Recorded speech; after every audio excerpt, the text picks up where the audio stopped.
دین مسیحی از سراسر جهان با هم گرد آمده و این برنامه بین المللی را پایه‌گذاری کردند. این 2 روز به نحوی تدارک دیده شدند که به کلیسا یعنی جمع ایمانداران در بین ملت‌ها کمک کنند و آنها را در فهم و ادراک بیشتر از ایمان مسیحی خود مدد نمایند و ایمانداران را به خادمین خدا تبدیل سازند. موضوع این درس بررسی عهد عتیق می باشد و آقای کریستوفر گورنالد سمیت اون رو تدریس می کند.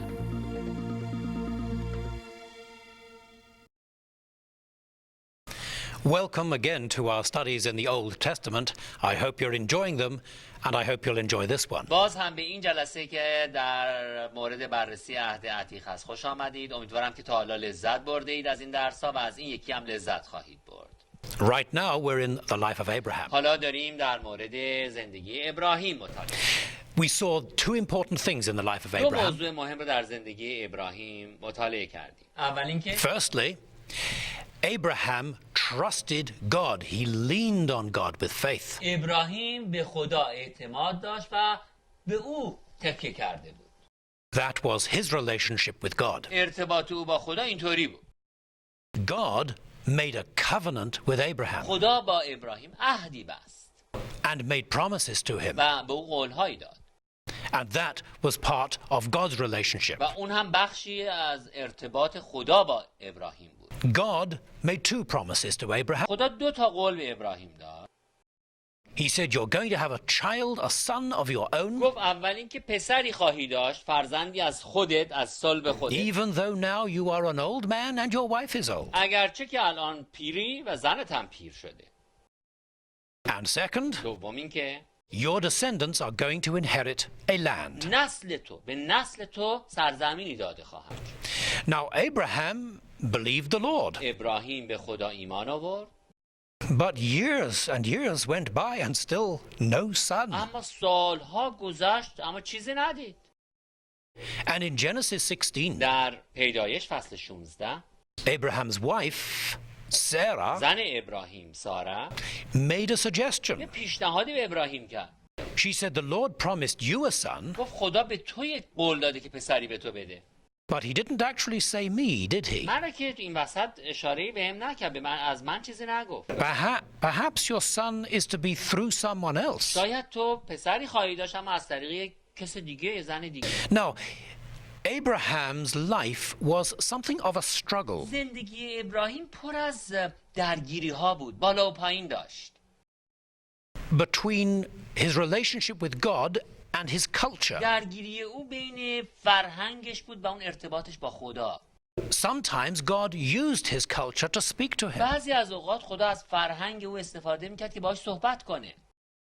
At other times, Abraham's culture was against what God was trying to do in his life. در بعضی موارد هم فرهنگ ابراهیم درست نقطه مقابل اون چیزی بود که خدا از اون میخواست که او انجام بده. And that's what happened with Sarah. این همون چیزی است که در مورد ساره اتفاق افتاد. In their culture, they would have written marriage contracts. در فرهنگ اونها سند ازدواج وجود داشت. بعد اینو مینوشتن. And in these contracts, it would say, و در اون سند یا قرارداد ذکر میکرد if the wife does not have children after so many years, اگر زنی بعد از سالها چند سال بچه دار نشه، then they should take a servant woman to the husband. He would have a child through her, which would be counted as their own child. یکی از کنیزهای خودش رو می آورد میداد به شوهرش که از طریق اون کنیز اون شوهر بتونه بچه داشته باشه که بچه اونم به حساب می اومد. Now, God didn't say do that. حالا خدا نگفت یه همچی کاری بکن. That was their culture. فرهنگشون بود، ولی That was part of the laws in Babylon قانون بابل بود. and in the old Assyrian period آشوریا اینطور عمل میکردن. and in the city of Nuzu in central در Mesopotamia. بین النهرین مرکزی در شهر نوسو هم همین. But you see, it's from Mesopotamia that Sarah came and Abraham came. و منطقه بین النهرین هم همون جایی بود که هم سارا اهل اونجا بود هم Probably they had a written marriage contract. ابراهیم. پس اینا یه سند ازدواجی حتما دستشون بود. In fact, if they didn't have a written contract, they would not be regarded as properly married. در واقع اگه سند ازدواج نداشتن کسی اونها رو ازدواج کرده نمیدونست، زوج نمیدونست. And so in Genesis 16, در پیدایش فصل 16. The suggestion does not come from Abraham or from God. این پیشنهاد نه از طرف ابراهیم نه از طرف خداست.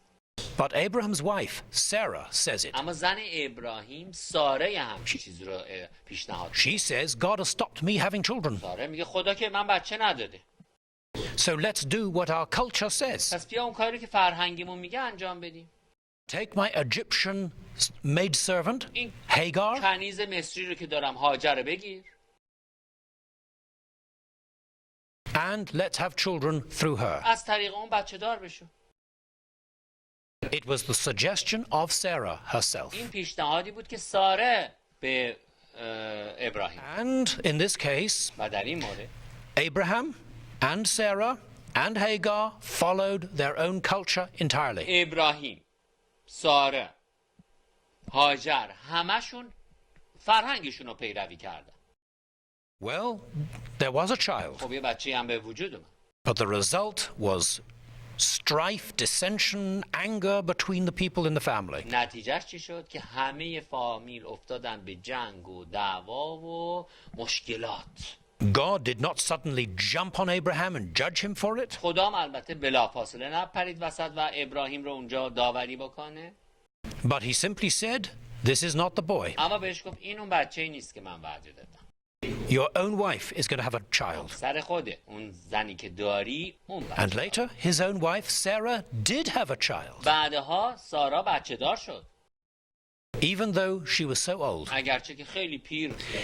That very fact showed that what Abraham had done earlier was not in the plan of God. همین بچه دار شدن سارا نشون داد که اون کاری که اونها در فرهنگ خودشون کردن از طرف خدا نبود. God did what he said he would do. خدا اون کاری که گفته بود، قولی رو که داده بود But he انجام. did take a long time to do it. اما در زمان خودش انجام. Sometimes the same in our lives, isn't it? بعضی وقتا یه همچین اتفاقی در زندگی ما هم میفته، اینطور نیست؟ Well, at one point, God really tested Abraham. در یه بره از زمان واقعا خدا ابراهیم را آزمایش کرد. In Genesis 22, در پیدایش فصل 22 he said to Abraham, خدا به ابراهیم گفت now take this son you love, حالا این بچه رو که دوستش داری بردار. the son I این promised you. بچه وعده، این کسی رو که من به تو قول Would you offer him to me as a sacrifice? و آیا این رو برای قربانی سوختنی برای من فدا میکنی؟ It's very important to know this, این خیلی مهمه ما اینو بفهمیم that in the culture of Abraham, people offered human sacrifices to their gods. که در اون فرهنگی که ابراهیم زندگی میکرد مردم فرزندان خودشون رو برای خدایان خودشون قربانی میکردن. Today, if somebody said God wants me to offer a human sacrifice, we would all say no. امروز اگر یک کسی بگه خدا به من گفته که فرزند خودم رو قربانی میکنم، میگیم نه نه. Because we know that God does not want that. چون میدونیم که خدا اینو نمیخواد. And in fact, God forbids it. و خدا این کار رو منع کرده. We have the Bible. کتاب مقدس رو بخونید. But Abraham did not have the Bible. اما کتاب مقدس He's in the first book of the اما Bible. ابراهیم که کتاب مقدس داشت، این در همون فصل اول کتاب مقدس His نوشته. faith was very real, ایمان ابراهیم but واقعی his بود، knowledge only went so far. ولی اون علم بیشتر از این نداشت.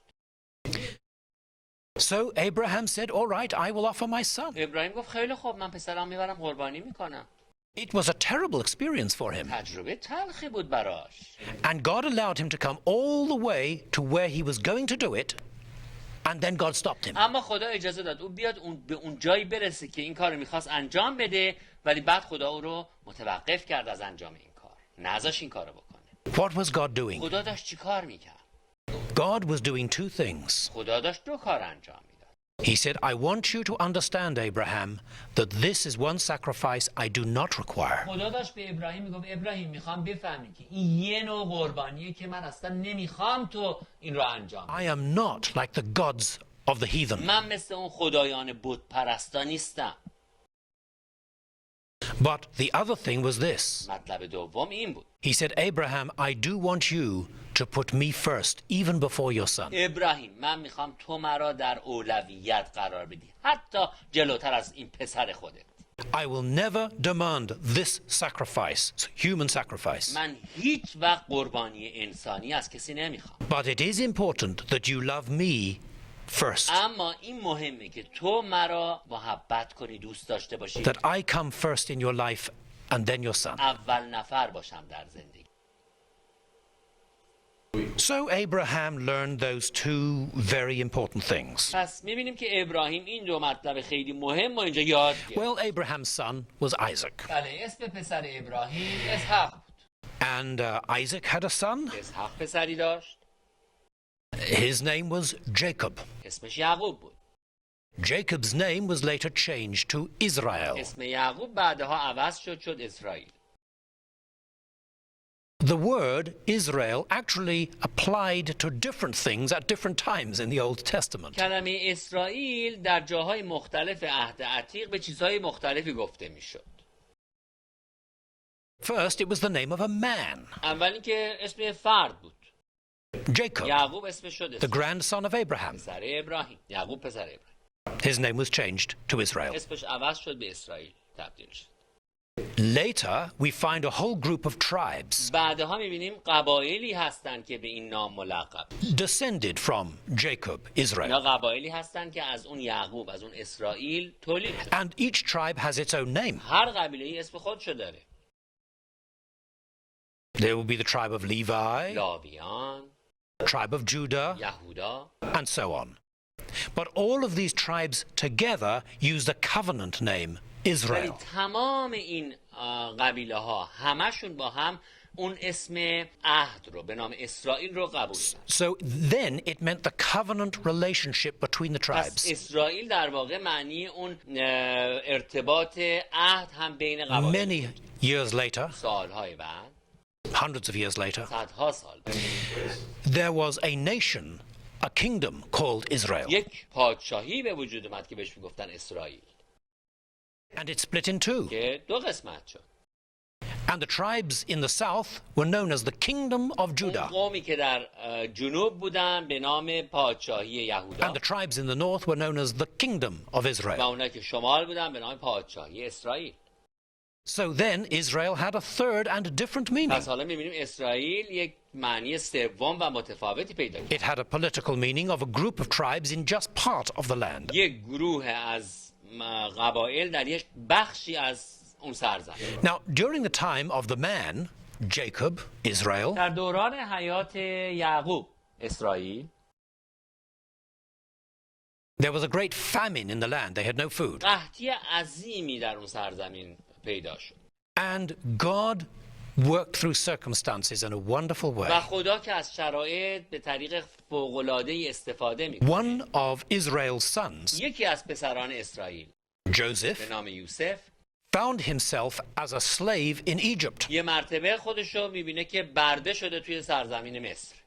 And he became a very important official in Egypt, بعدها او یک مقام خیلی بالایی رو در مصر پیدا کرد. in charge of all the food. در واقع شد رئیس تمام اون. And so he was able to bring his father and his brothers into the land and save them from غذایی starving. که در اون سرزمین مصر وجود داشت و بعدها هم که برادر پدرش قوم خودش رو نجات داد از اون. They settled down. They lived there. اونا رفتن اونجا و اونجا زندگی کردن. For 400 years they lived in Egypt. 400 سال توی مصر موندن، زندگی کردن. And after a while, there was a political change in Egypt. بعد از یه مدت اوضاع سیاسی مصر عوض شد. A new dynasty of pharaohs, of kings. یک پادشاهی جدیدی از فرعون‌ها اونجا در مصر به وجود اومد. And they made slaves of the Israelites. و اونا شروع کردن اسرائیلی‌ها رو به بردگی کشوندن. But God had made a promise to Abraham, اما خدا به ابراهیم وعده‌ای داده بود. and God was going to keep his promise to و Abraham. خدا این وعده خودش رو به ابراهیم حتما نگه He می‌داشت. would bring the Israelites back into the land of Canaan. خدا می‌خواست که اسرائیلی‌ها رو به سرزمین کنعان برگردونه. Then things started to go, it seemed, very wrong. ولی خب اینجاست که به نظر میرسه که همه چیز داره به راه خطا میره. Oh, really, God was in control. اما خدا کنترل اوضاع رو به The دست. Pharaoh ordered the Israelites to throw baby boys into the river. فرعون دستور داد که هر نوزاد پسری رو بندازن روی در رودخانه نیل. Because there were so many Israelites, the Egyptians were beginning to be afraid of چون them. اینقدر اسرائیلی‌ها توی سرزمین مصر زیاد شده بودن که مصری‌ها رو ترس برداشته بود. And so they did that. خب بچه‌ها رو انداختن توی رود. But one baby boy was saved. اما یه بچه از این وسط جون سالم به در. And he was brought up by the Egyptians و مصری‌ها رو بزرگ کردن. because he was adopted by Pharaoh's daughter. چون دختر فرعون او رو به فرزندخواندگی قبول کرد. And he received all the benefits of an Egyptian education. و این بچه تمام اون منافع Of course, his name was Moses. تحصیلی رو از سرزمین مصر دریافت کرد و At the age of 40, وقتی که 40 ساله شد Moses tried to deliver the Israelites himself. موسی سعی کرد که خودش قائم به خودش اسرائیلی ها رو نجات بده By force. به زور. It was not God's way. راه خدا نبود، It was not God's time. زمان خدا هم نبود.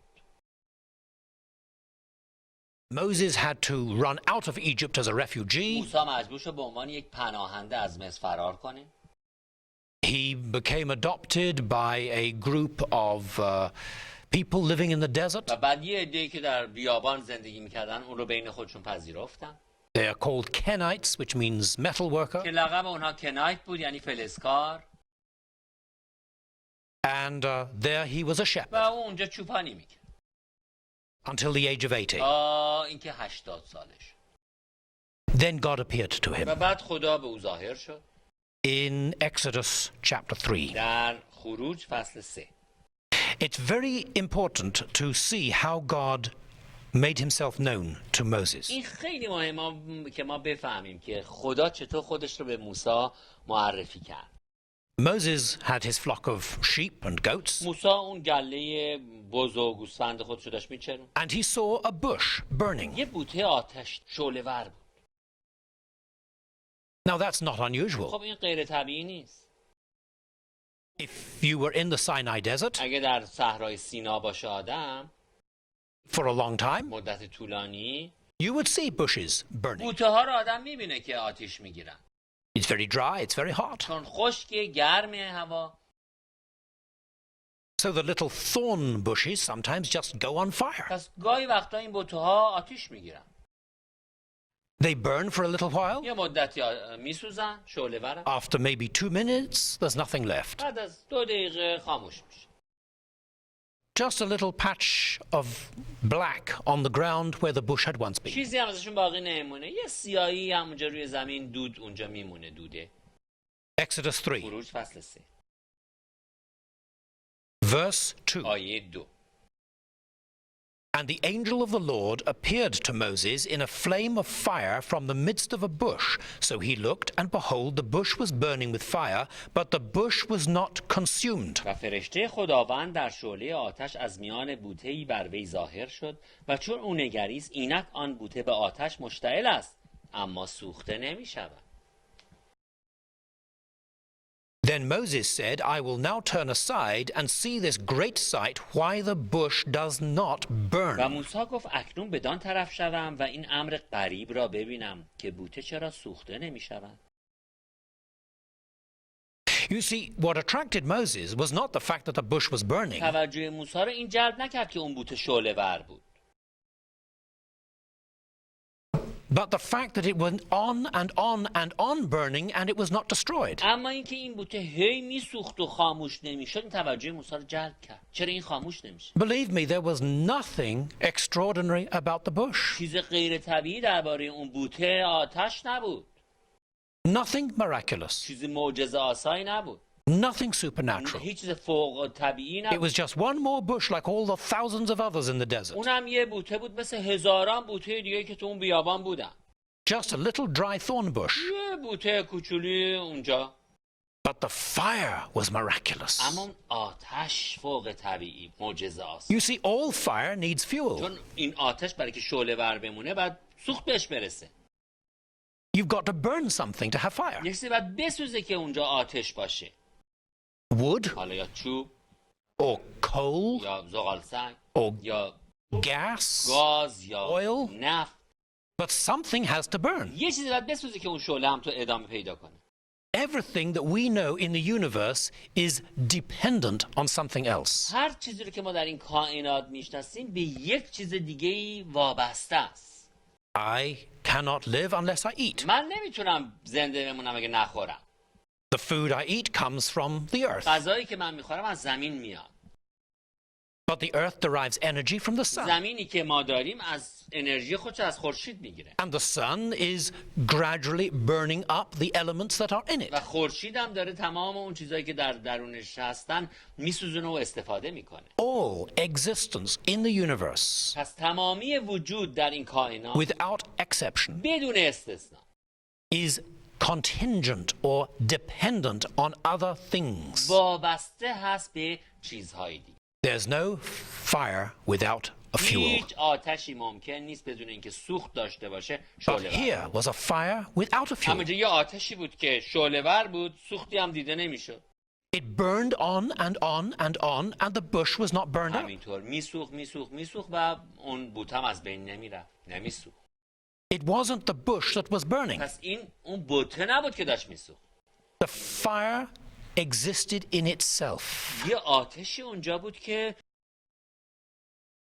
That was unnatural. وجود داشت اونجا بدون وابسته به اون بوته Moses نبود. was drawn to this thing, و موسی کشیده شد بره ببینه این چیه. this strange phenomenon. چیز عجیبی اونجا داره اتفاق میفته. And then God spoke to him بعد خدا باهاش صحبت and said, Moses, Moses, و گفت ای موسی come here. But take your shoes off your feet, as is a mark of respect in your culture. بیا اینجا اما نعلین تو در بیار چون در فرهنگ تو این علامت احترامه. You're in the presence of God. تو اینجا در حضور خدا هستی. Now, God himself revealed himself as the I am. خدا خودش اونجا به موسی به عنوان من هستم معرفی کرد. God revealed himself with a name, the name Yahweh. خدا اونجا خودش رو به موسی با نامی معرفی کرد. یهوه. Sometimes we use the word Jehovah, بعضی وقتا ما میگیم جهوه. but really the original word would have been Yahweh. اما اون کلمه اصلی یهوه هست.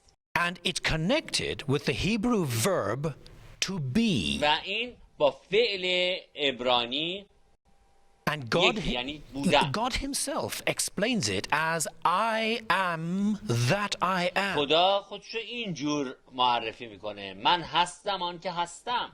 God means I am self-existent. خدا میگه من هستی هستم. I am not dependent on من به anything. هیچ چیز وابسته We نیستم. said at the beginning of these series, در ابتدای این 2 روز گفتیم in Genesis chapter 1, در پیدایش فصل 1 God created the universe. خدا زمین و آسمان را آفرید. He's not just a cosmic soul. خدا فقط یک روح اون بالاها نیست. He's not just part of the universe. خدا یه بخشی از این کائنات خودش نیست. He is sovereign, او متعاله. self-existent, او خود هستیه. eternal. او ابدیه. He creates, makes things to او be. خلق میکنه. به چیزها میگه باشید و اونها خلق میشه. God is the one who is in himself خدا اون کسی است که بوده و هست and who causes all things to be. و همه چیز رو او خلق کرده به وجود آورده. And without him, there is nothing. بدون او هیچ چیز نخواهد بود. The universe is not just an extension or manifestation of God. کائنات یه بخشی از خدا نیست، نشان دهنده خدا هم نیست. He exists in himself and he has made the universe. خدا خود هستیه و اوست که تمام این کائنات رو ساخت. The universe depends on him as creator. کائنات به او وابسته است. Now this was a very important revelation to Moses. این یک مکاشفه خیلی مهمی بود برای موسی. And the fire that needed no fuel was a visual illustration. و این آتشی که شعله‌ور بود و احتیاج به سوختی هم نداشت، یه چیزی بود که اون میتونست ببینه، ملموس بود، میتونست ببینه، مشاهده. Then God says to Moses, now you go back to Egypt. خدا به موسی میگه برگرد برو به مصر. Moses did not want to go. موسی نمیخواست برگرده مصر. He regarded himself as a failure, فکر می‌کرد من که بازندم، کجا برم؟ which he was. خب البته بازندم بود. But God said, but it's not going to depend on you, it's on me. ولی خدا گفت هیچ چیزی به تو بستگی نداره. من هستم اینجا. And as I am that I am with you. و به عنوان من هستم، من با تو هستم و میام. You trust me, I'll work through تو you. توکل تو به من بگذار، من از طریق تو عمل میکنم. So Moses went back to Egypt, خب موسی برگشت به مصر and God spoke his word through Moses. و خدا از طریق موسی کلام خودش رو گفت. God said to Pharaoh, the king of Egypt, خدا به فرعون پادشاه مصر گفت let my people go. بذار قوم من از اینجا برن. Release the این slaves, برده ها رو آزاد کن. that they may serve me. بیان مرا خدمت کنن. Pharaoh said, who is the Lord that I should serve him? فرعون گفت خدا کیه که من باید اون رو خدمت کنم؟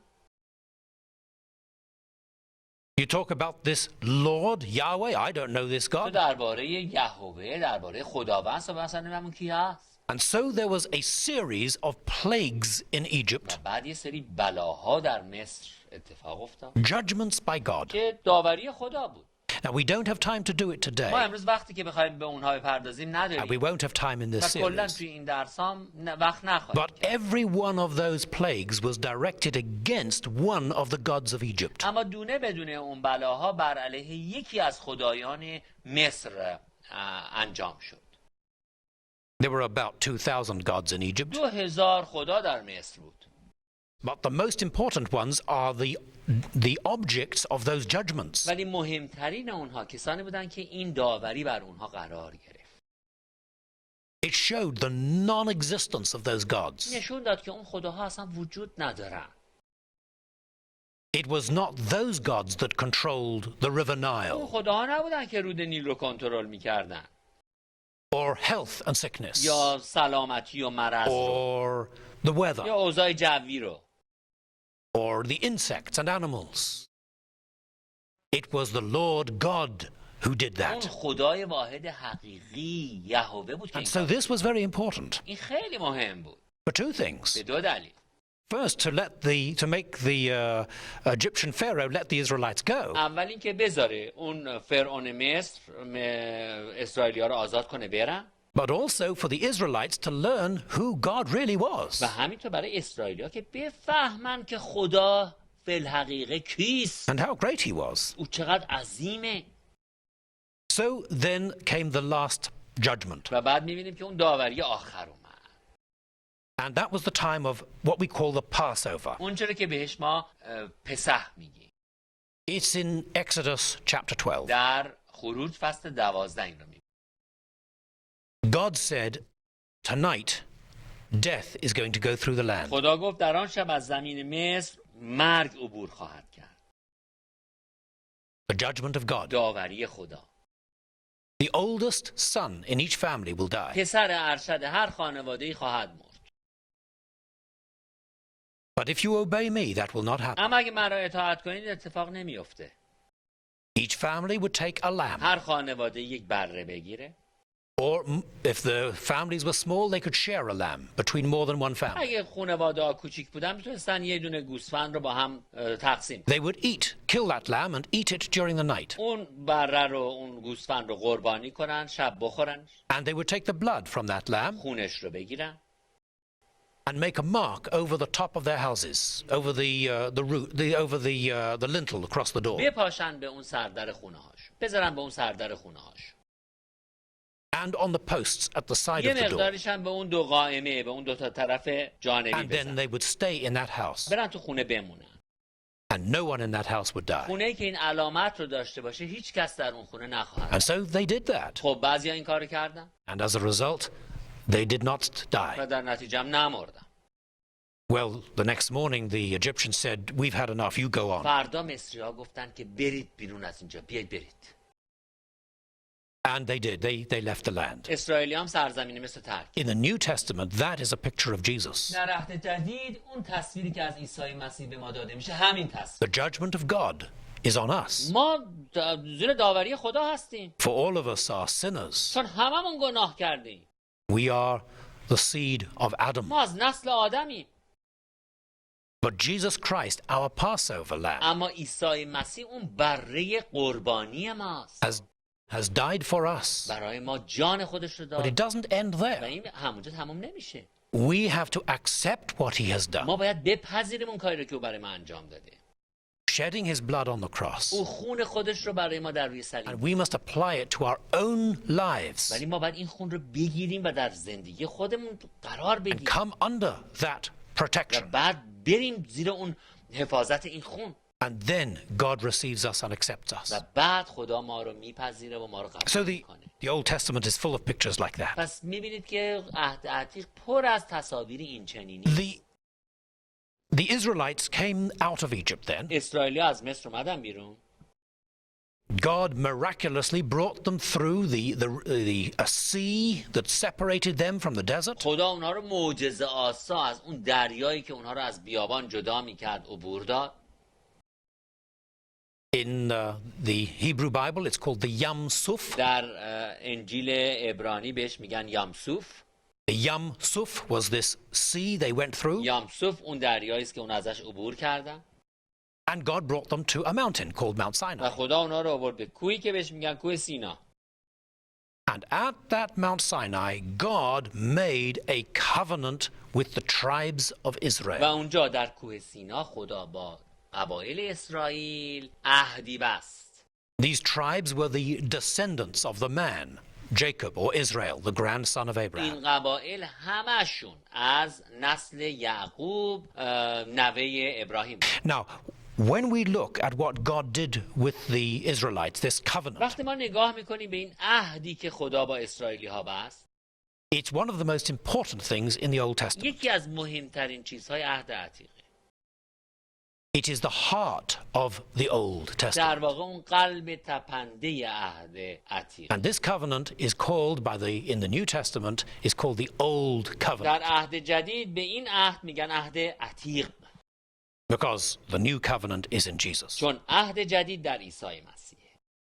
Now, we mentioned already the idea of covenant relationship. حالا ما کل عهد رو برای شما توضیح دادیم، اون ارتباطی که در عهد بستن به وجود میاد. This was a very special kind of covenant. این یک عهد بسیار مخصوصی بود، خاصی. Let me tell you a little bit about it. بذارید یه مقدار دربارش با شما صحبت کنم. Archaeologists have uncovered in different parts of the Middle East باستانشناسان در جاهای مختلف خاورمیانه collections of documents from Old Testament times. مدارکی رو از زمان عهد عتیق پیدا کردن. Documents of the kings of Old Testament times. مدارکی که پادشاه‌ها نوشتن در عهد عتیق. And in the country we now call Turkey, و در اون کشوری که الان به ترکیه معروفه، which in Old Testament times was the land of the Hittites, که در زمان عهد عتیق بهش میگفتن سرزمین هتی‌ها، they had a capital city called Hattusas. یک پایتختی داشتن که بهش گفتن هتوتاس. And archaeologists have discovered there thousands of documents و باستانشناسا در اون جا هزاران مدرک پیدا which کردن. were treaties between the Hittites and other nations. عهدنامه هایی که بین هتی‌ها و سایر قوم‌ها بسته شده. Some of these were treaties between kings of equal power. بعضیا بین پادشاهایی بود که هر دو هم تو قدرتمند بودن، قدرت مساوی داشتن. For example, between the king of the Hittites and the king of the Pharaoh of Egypt. به عنوان مثال بین پادشاه هتی‌ها و فرعون مصر. But others were a very special kind of treaty or relationship. بعضی دیگه‌اش عهدنامه‌های خیلی مخصوص بودن، یه ارتباطات مخصوصی رو Between the great Hittite به king وجود می آوردن، بین اون پادشاه بزرگ and the هتی‌ها kings of very little nations all around the edge of his country. و پادشاه‌های کم قدرتی که در مرز اون کشور اونها قرار داشت. Now, we have discovered a lot since then خیلی کشفیات شده از اون that there were very similar arrangements, not only with the Hittites, but with the Assyrians and the Babylonians and other kings. حالا نه تنها این بین هتی ها مرسوم بوده، آشوری هم همین عهدنامه ها رو می‌بستن. اون زمان اصلا این بوده. It wasn't just the Hittites who did this. فقط هتی ها نبودن که این کارو می‌کردن. But because we have so many documents of the Hittites, they're an easy example for us to use. اما چون مدارکی که از این هتی ها به دست اومده خیلی زیاده، برای ما آسان‌تره که اونها رو بررسی کنیم. We look at these documents, وقتی به این مدارک نگاه می‌کنیم which were official political documents, که مدارک بسیار رسمی دولتی بودن، international treaties بعضیاش یک قراردادهای بین المللی between the great powerful Hittite king بین پادشاهان قدرتمند هتی and the kings of little countries near him. و کشورهای کوچکتری که در اطرافش بودن. He would protect those countries, قرارداد بسته بودن که اونها رو حفاظت کنه. but he expected them to be loyal to him. اما در این حال این پادشاه هتی هم میخواست که اونها نسبت به او وفادار بمونن. They depended on به him. او تکیه کنن. He said, I am your overlord, your او به protector. اونها میگه من حافظ شما هستم. حافظ من You هستم. will not look to any other kings as و شما protectors. دیگه باید به هیچ پادشاه دیگه‌ای توسل پیدا And نکنید. because of this special این relationship, یه ارتباط مخصوصی بود. we will have all kinds of regulations and laws about our behavior. میبینیم که چقدر اونجا قوانین و مقررات در مورد اینکه چطور باید عمل بکنن بود. We call it a suzerain vassal treaty, به اون لقب عهد سوزرین واسل داده شده. which means a treaty between a great king and one who was under his control. یعنی عهدنامه‌ای بین یک پادشاه بزرگ و اون قوم‌هایی که تحت حفاظت اون بود. Now what's interesting is this. حالا اینجا ببینیم یه مطلب جالب. When we look at Exodus 19, وقتی به خروج فصل 19 نگاه می‌کنیم Exodus 20, و همچنین خروج 20، Exodus 24, خروج 24، all of which describe the covenant made at Mount Sinai. تمام اینها اون عهدی که در کوه سینا بسته شد When we put all of that together, دربارش نوشتن. وقتی همه اینا رو بذاریم کنار هم، we have an almost perfect example of that kind of وقت treaty. یک نمونه بسیار جالبی از همون انواع عهدنامه‌ای که اون زمان It بود داریم. follows that form. شکلش دقیقا همونطوره. Why? چرا؟ Because God was again using their culture to say something important to چون them. خدا بازم داشت از فرهنگ خود اونها استفاده میکرد که چیز مهمی رو به اونها بفهمونه، به اونها بگه. Let me give you some examples. حالا بذارید یه چند نمونه بهتون. This is what the Hittite king would say. این چیزیست که پادشاه هتی میگفت. First, his name and title. اول اسمش و تیترش رو میگفت. These are the words of the son Supiloliumas, اینها کلمات پسر سوپلولیوماس است. the great king, پادشاهی عظیم، the king of the Hatti land, پادشاه کشور هتی ها، the valiant, the courageous, پادشاهی دلیر و شجاع the favorite of the storm god. که مورد توجه خدای طوفان است. Listen to these words, little به king. این کلمات گوش بده ای پادشاه کوچک. You see how I have protected you. مشاهده کرده ای که چگونه تو را Helped حفاظت you. کردم، Be grateful to به تو me. کمک کردم، نسبت به من امین I بمان. am your overlord. من حافظ تو هستم.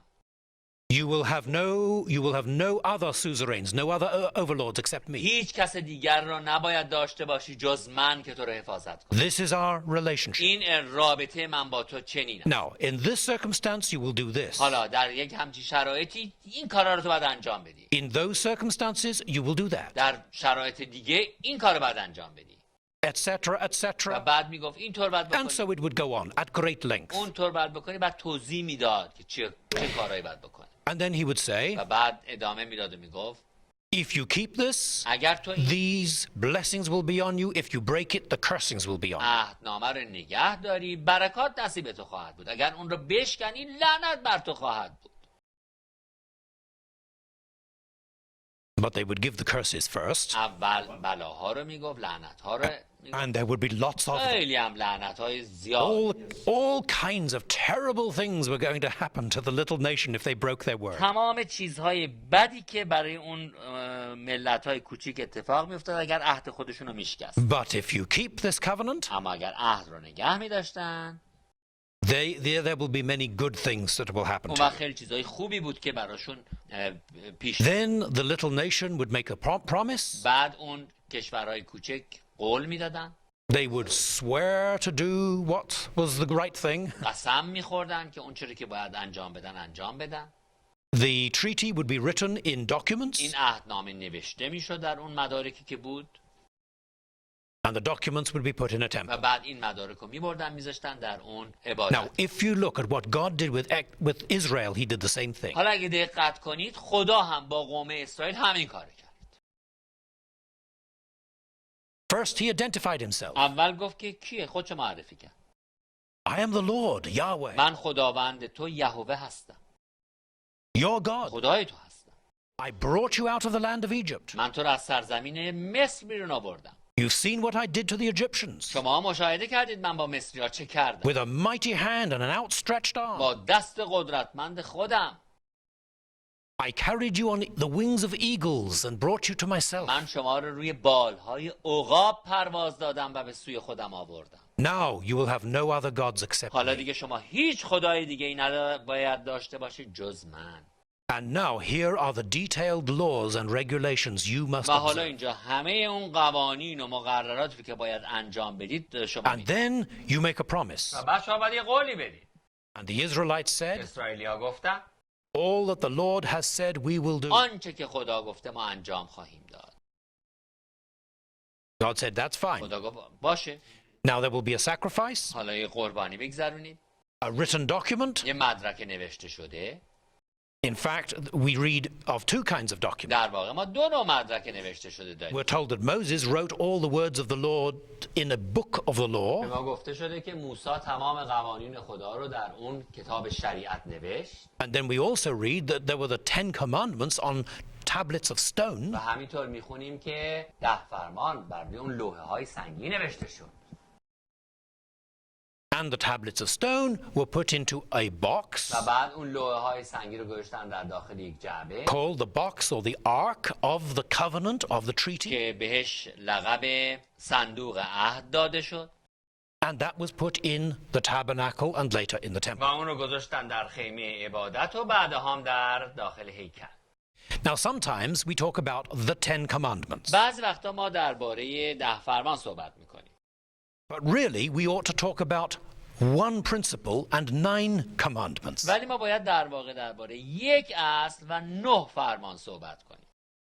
The first principle is no other gods except me. اون اصل اول اینه که خدایی دیگه نیست مگر من And the 9 commandments follow. و بعد اون 9 تا فرمان رو خدا به ما میده. Now, why did God choose an international treaty? چرا خدا تصمیم گرفت که از یک چیز عهدنامه بین المللی استفاده کنه؟ I think there were 2 reasons. من فکر کنم 2 دلیل داشت. The first is this. اولین دلیلش اینه When the Israelites went into Egypt 400 years before, وقتی که اسرائیلی ها 400 سال پیش از این عهدنامه رفته بودن به سرزمین they مصر، were not a nation. اونا قومی نبودن، They were a family. یه خانواده بودن. That's all. همین. After 400 years, they had multiplied and become many people. بعد از 400 سال خب تعدادشون زیاد شده بود، تکثیر شده بودن. But they were not a sovereign nation. ولی یک قوم خیلی قوی نبودن. They were just Egyptian slaves. یه مش برده بودن برای مصریا.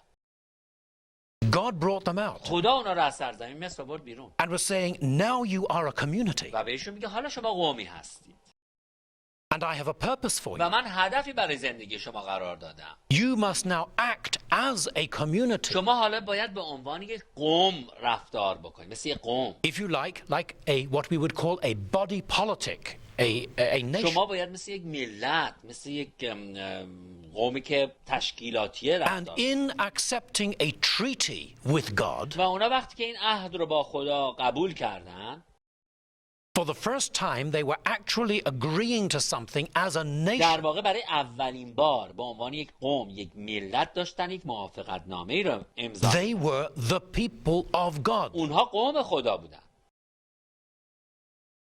They were saying we're not just a collection of individuals. میگفتن ما یه تعداد افراد نیستیم که دور هم جمع شدیم. We have an identity together as a people in the ما covenant. یه هویتی داریم. وقتی هممون با هم هستیم در این عهد ما یک هویتی داریم. The second reason دومین دلیلشون is that they were recognizing that God was sovereign. این بود که داشتن این رو میپذیرفتن که خدا قدرت متعاله. He existed independently of them. بدون اینکه به اونها وابسته باشه او هست. They depended on him. اونها به او وابسته هستن. He did not depend on them. خدا به اونها وابسته نبود. He was the great king, the sovereign Lord. او پادشاه پادشاهان، خدای متعال. They had to do what he said. اونا باید اون چیزی که اون میگفت انجام میدادن.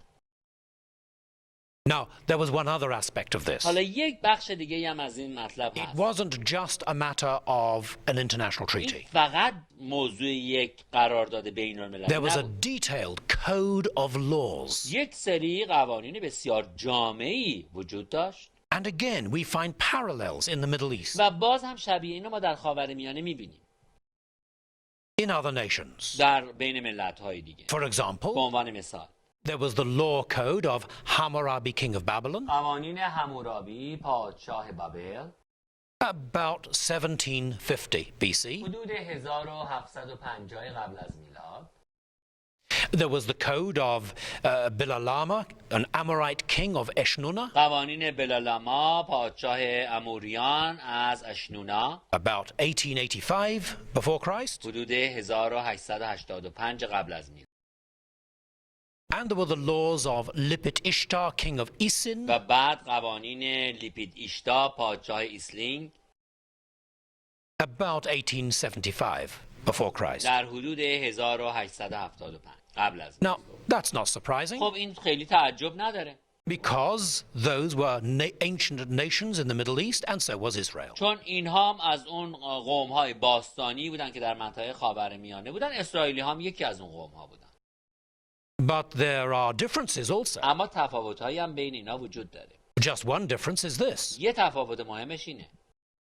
The other ancient law codes punished people according to their rank in society. اون قوانین باستانی دیگه مردم رو بر طبق اون طبقه‌ای که در جامعه داشتن تنبیه می‌کردن. A slave or servant could be treated very badly. مثلا یه برده یا یه خدمتکار میشد خیلی بد تنبیه بشه. A powerful man might just pay a fine. یه آدمی که قدرتمند بود و پولدار بود یه جریمه میداد. Not in Israel. اما در اسرائیل اینطوری نبود. Under God's law, every person was treated exactly the same. در اسرائیل قانون خدا برای همه یکسان. Now, do the laws of the Old Testament apply to Christians? حالا آیا قوانین عهد عتیق، قوانین اسرائیلی ها به ما مسیحیان مربوط میشه؟ I want us to have a look at a little diagram which I've drawn. من میخوام به این شکلی که من کشیدم شما نگاه کنید. And I think it will give you a clear answer to this question. من فکر کنم جواب این سوال رو خیلی صریح به شما بدهید. Some people try to say that none of the Old Testament laws apply to Christians. بعضی از افراد سعی دارن بگن که هیچ کدوم از قوانین عهد عتیق به مسیحا مربوط نمیشه. Some people try to say that all of the Old Testament laws apply to Christians. بعضی هم سعی دارن بگن نه تمام قوانین عهد عتیق به مسیحا مربوط میشه. Let me give you an example. حالا بذارید یه مثال براتون. If we look at Deuteronomy chapter 22, اگر ما به کتاب تثنیه فصل 22 نگاه کنیم، verse 8 says this. آیه 8 اینو میگه. When you build a new house, then you shall make a parapet for your roof, that you may not bring guilt of bloodshed on your household if anyone falls from it. چون خانه نو بنا کنی بر پشت بام خود دیواری بساز مبادا کسی از آن بیفتد و خون بر خانه خود بیاوری. Now, let's look at the diagram. حالا به این شکل نگاه کنید. There was the law. اینجا این قانون Build a parapet around the roof. که روی پشت بام دیواری بسازن. But let's see the culture. حالا بیایید فرهنگ رو ببینیم. In ancient Israel, people used to even sleep on the roofs of their houses. در اسرائیل باستان مردم پشت بومشون میخوابیدن. The weather was warm, هوا گرم بود and through the summer it was dry. و تابستون خشک بود. If there was not a parapet around the roof, somebody could fall off the roof, especially in their sleep, turning over and be killed. اگه پشت بوم حصار نداشت ممکن بود یکی در همون وقتی که اونجا خوابیده غلط بخوره بیفته پایین. So look at the left side of the screen. حالا به طرف چپ این تصویر نگاه کنید. We see the law in its culture. حالا این قانون رو ما داریم در اون فرهنگ خودش میبینیم. But that shows us something in God. یه چیزی رو در خدا به ما نشون میده.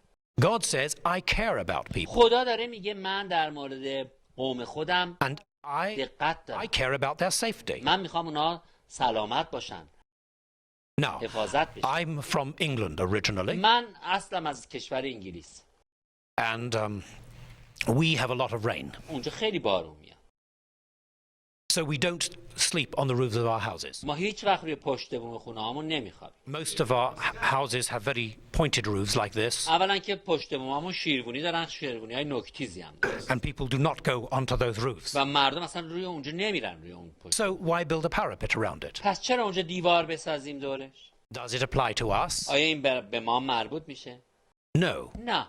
But the principle applies. اما اصلش چرا به ما مربوط میشه؟ We do drive cars. ما رانندگی میکنیم. If we're driving motor cars, اگه ما داریم ماشین میرونیم، there is no law about them in the Old Testament. در عهد عتیق هیچ قانونی درباره رانندگی داده نشده. They didn't exist then. چون اصلا ماشین اون زمان وجود نداشت. But Amma. the principle of making things safe to care for other people's safety is important. اصل این که ما چیزهای ایمنی رو رعایت بکنیم که مردم حفاظت بشن وجود داره. If I care about people the way God cares about people, اگه من مردم رو همونقدر بهشون علاقه دارم که خدا به اونها علاقه داره، then I will make sure that I have good brakes, پس مطمئن میشم که ترمزم سالمه، the steering is safe, رولم خوبه، درست کار میکنه and the car works properly. و ماشینم درست عمل میکنه، درست کار میکنه. So you see, what we've done is we've come back from the same principle in God through my culture to arrive at a new law. چون همونه، از طریق حالا فرهنگ ما میریم به همون قانون میرسیم، همون قانون خدا. In the New Testament, در عهد جدید in Romans 13, در رومیان فصل 13 the Apostle Paul says love is the fulfillment of the law. پولس رسول میگه کسی که دیگری را محبت نماید شریعت را به جا آورده باشد. Now, what does he mean by that? منظورش چیه؟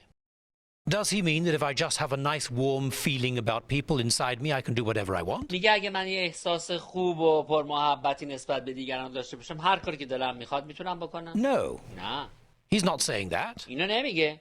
He's saying if I care about people the way God cares about میگه them, اگر شما به دیگران اینقدر دقت دارید همونقدر که خدا درباره اونها داره، then I will automatically do the right thing. اون وقت شما به طور اتوماتیک اون کاری که صحیحه انجام میدید. It doesn't have to be written down, do this, do this, do this. مجبور نیست کسی بنویسه این قانونه که این کارو بکن، اون کارو بکن، اون کارو بکن. God is love. خدا محبته. If my heart reflects the love of God, اگه قلب من محبت خدا رو منعکس میکنه، I will always do the right thing for other people too. پس من همیشه اون چیزی رو که درسته برای دیگران انجام میدم. And so love will actually fulfill the law. اونجاست که میبینیم محبت شریعت رو به جا میاره. Not the letter of the law, نه این کلمه شریعت، which if we get legalistic about it will be killing us. چون اگه ما خیلی شریعتی بشیم و قانونی بشیم ما رو میکشه. But the spirit of the law, which actually brings life. اما اون روحی که در شریعت هست که در واقع حیات رو به ما میده. Now, some people have said, if you look at the Old Testament, بعضیا گفتن اگه به عهد عتیق دقت کنی، the Ten Commandments apply to Christians and all the other laws do not. 10 فرمان مربوط به مسیحیان میشه ولی بقیه قوانین دیگه مربوط به ما نمیشه. Really, you cannot say that. نمیشه اینو گفت. Because there are other things that are mentioned in the law that are not in the Ten Commandments, چون چیزهای دیگه درباره شریعت گفته شده که در 10 فرمان نیست. which And these things are also condemned in the New Testament. این چیزها در عهد جدید هم گفته شده که نباید انجام بشن. The Old Testament said in the law, عهد عتیق در شریعت میگه you must not get involved in the occult, in magic. میگه شما نباید جادوگری کنی. That's not in the Ten Commandments. در 10 فرمان اصلا این نیست. It's in the other laws. این در قوانین دیگه هست. But in the New Testament, در عهد جدید هم the Apostle Paul says exactly the same thing. پولس رسول هم دقیقاً همینه میگه. In the Old Testament law, در قانون عهد عتیق it said that, for example, sexual relationships were wrong. مثال شریعت میگه ارتباط جنسی بین دو همجنس In the غلط. New Testament, در عهد جدید هم the Apostle Paul says the same things to Christians. پولس رسول همین رو به مسیحی‌ها میگه. But it's not even mentioned in the Ten Commandments. ولی این در 10 فرمان نیست.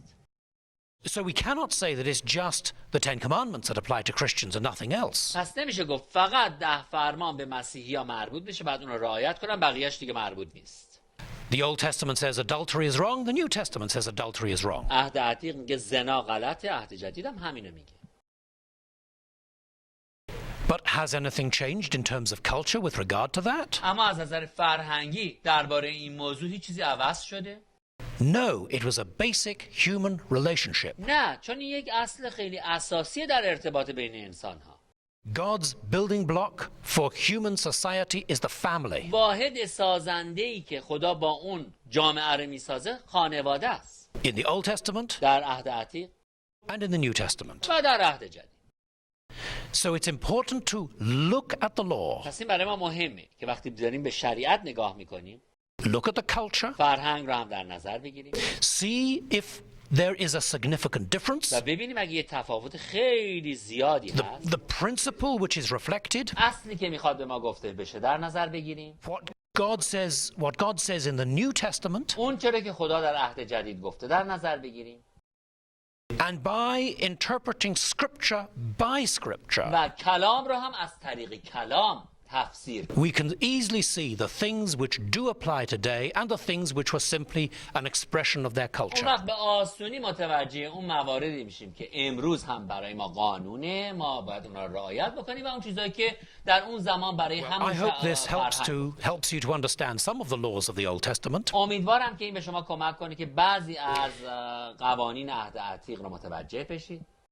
The next time we come together, we're going to look at some of the sacrifices in the tabernacle and temple in the Old دفعه آینده Testament. که با هم جمع بشیم در مورد بعضی از قربانی ها در خیمه عبادت در And we'll هیکل see خدا how they foreshadowed the coming of Jesus Christ. و میبینیم که چطور این قربانی ها سایه‌ای بودن از آمدن عیسی مسیح. So God bless you. We'll see you then. خداوند شما رو برکت بده. به امید دیدار.